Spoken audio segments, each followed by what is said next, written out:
ഏതൊരു കൊച്ചിക്കാരൻ്റെയും പ്രധാന അഹങ്കാരമാണ് ഈ കൊച്ചി കാർണിവൽ. ഡിസംബർ 23 തുടങ്ങി ജാനുവരി 1 വരെ നീണ്ടു നിൽക്കുന്ന ഒരു അടിപൊളി കാർണിവലാണ് ഈ കൊച്ചി കാർണിവൽ. പല നാടിൽ നിന്നും ഇതൊക്കെ കാണാനായിട്ട് പല വിദേശികളും ഒക്കെ കൂടി വരും. ആക്ച്വലി ഇത് 1982 3 യങ്ങേഴ്സ്റ്റ് കൂടി തുടങ്ങിയൊരു പ്രോഗ്രാമായിരുന്നു.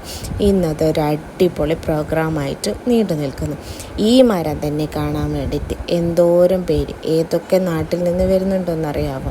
കൂടാതെ ഒരു അടിപൊളി ഘോഷയാത്രയും കണ്ടക്ട് ചെയ്യുമായിരുന്നു. പക്ഷേങ്കിൽ ഈ വർഷം ഒന്നുമില്ല. നമ്മുടെ മുൻ പ്രധാനമന്ത്രി മരണപ്പെട്ടതിനെ തുടർന്ന് ഒക്കെ ക്യാൻസലായിരിക്കുകയായിരുന്നു. അതുപോരാതെ തന്നെ എന്ന് വെച്ച് ആളിൻ്റെ കുറവൊന്നും ഞാൻ അവിടെ കണ്ടില്ല. ഒത്തിരി പേരുണ്ടായിരുന്നു അവിടെ. പിന്നെ പല കൾച്ചറിൽ നമുക്ക് കാണാൻ പറ്റും. അതൊക്കെ ഈ വർഷം മിസ് ഔട്ടായി.